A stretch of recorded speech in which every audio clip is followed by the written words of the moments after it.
میرے نبی نے فرمایا قیامت کے دن میں اٹھوں گا، میرے دائیں طرف سے ابو بکر اٹھے گا، میرے بائیں طرف سے عمر اٹھے گا۔ حضرت بلال کی قبر ملک شام میں ہے، لیکن میرے نبی نے فرمایا بلال میرے قدموں سے اٹھے گا، مدینے سے اٹھے گا۔ ہائے ہائے، اب نے کہا لوگ پیدل چلیں گے، میں براق پہ چلوں گا، بلال میرے آگے سرخ اونٹنی پہ سوار چلے گا۔ جب میدان معاشر میں پہنچیں گے تو بلال اونٹنی پہ کھڑے ہو کے کانوں میں انگلیاں دے کے اذان دے گا۔ وہ اذان بلالی رہ گئی رسم اذان، روح بلالی نہ رہی، فلسفہ رہ گیا تلقین غزالی نہ رہی۔ وہ اذان بلالی ہم سب سنیں گے جب کہیں گے اشہد ان لا الہ الا اللہ، تو سارا میدان معاشر کا مرد عورت کہے گا سچ کہہ رہے ہو۔ جب کہیں گے اشہد ان محمد رسول اللہ، سارا میدان معاشر کا مجمع کہے گا سچ کہہ رہے ہو۔ اس دن بلال کی اذان سننا، وہ غلام ہو کر محبوب ہوئے، حبیب ہوئے، پیارے ہوئے۔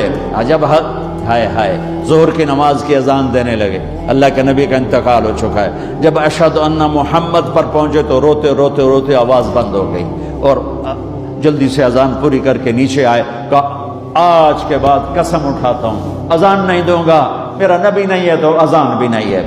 اور حضرت ابو بکر سے اجازت لے کر جب وہ خلیفہ بن گئے، جہاد پہ چلے گئے، 6 مہینے تک آئے نہیں۔ لاکھوں صحابہ جہاد میں گئے، کسی کو میرے نبی خواب میں نہیں آئے، صرف بلال کو آئے۔ بلال یہ کیا بے وفائی، ہم سے ملنا ہی چھوڑ دیا، ہمارے پاس آنا ہی چھوڑ دیا۔ آنکھ کھلی تو ان کو یوں لگا جیسے اللہ کے نبی زندہ بلا رہے ہیں، یا رسول اللہ میں آ گیا، یا رسول اللہ میں آ گیا۔ اور اسی وقت اونٹنی کو بھگایا۔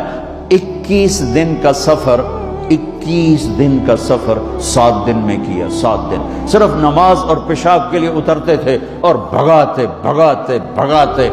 8ویں دن جب مدینے میں پہنچے تو آتے شور مچایا، یا رسول اللہ میں آ گیا، یا رسول اللہ میں آ گیا۔ ان کے ذہن سے نکل گیا کہ آپ تو دنیا سے جا چکے ہیں۔ جب مسجد کے قریب پہنچے تو پھر تڑپ اٹھے اور چیخنے لگے کہ آپ تو ہیں ہی نہیں۔ پھر گئے سیدھے قبر پہ جا کے یوں قبر کو لپٹ گئے، یا رسول اللہ میں تو آ گیا ہوں، آپ کہاں ہیں؟ یا رسول اللہ میں تو آ گیا ہوں، آپ کہاں ہیں؟ یا رسول اللہ میں تو آ گیا ہوں، آپ کہاں ہیں؟ بے قراری میں روئے جا رہے، میں تو آ گیا ہوں، آپ کہاں ہیں؟ میں تو آ گیا ہوں، آپ کہاں ہیں؟ نماز کا وقت داخل ہو گیا۔ کون سی نماز تھی اللہ ہی جانتا ہے، اور سب کو پتا تھا بلال نے قسم کھائی ہے کہ اذان نہیں دیں گے، لہذا کسی کو جرت نہیں ہو رہی کہ بلال سے کہیں آج اذان بلالی سنا دے۔ تو چند صحابہ کو خیال آیا کہ نبی کے نواسوں کو سفارشی بناتے ہیں، حسنین۔ آپ نے فرمایا میری آنکھوں کی ٹھنڈک حسن اور حسین، میرے جنت کے پھول حسن اور حسین۔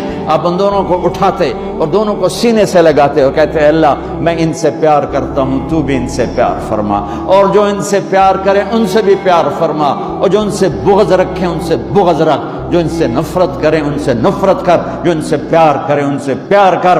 صحابہ آئے بچوں کے پاس، حسن حسین، کہ بچوں آج کسی کی نہیں چلے گی، تم بلال سے کہو اذان دے۔ تو یہ دونوں ننھے منھے بھائی، حسن 7 سال کے، حسین 6 سال کے، 10 مہینے کا فرق تھا دونوں بھائیوں۔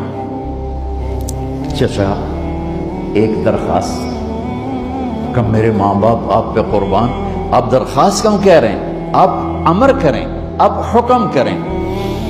کہنے لگے جیسے آپ ہمارے نانا کے لیے اذان دیتے تھے آج ہمارے لیے دے دو۔ تو ایک دم وہ رونے لگے بلال، کہ ہائے میرے بچوں، میں نے قسم اٹھائی تھی کہ میں اللہ کے نبی کے بعد کبھی اذان نہیں دوں گا، لیکن تم پہ تو ہزاروں قسمیں قربان ہیں، میں اپنی قسم توڑتا ہوں اور اذان دیتا ہوں۔ جب وہ چڑھنے لگے اس بی بی کے گھر، قریب ایک انصاری عورت کا گھر تھا جس کی چھت پہ چڑھ کے اذان دیا کرتے تھے، تو سانس رک گئے سب کے، آنکھیں پھٹ گئیں، اور وہ یوں منظر دیکھ رہے کہ آج بلال تو ہے، محمد مصطفیٰ نہیں ہے۔ آج اذان بلالی تو ہوگی لیکن محمد مصطفیٰ کی جھلک نہ ہوگی۔ جب ان کانوں میں انگلیاں، جب انہوں نے اللہ اکبر کہا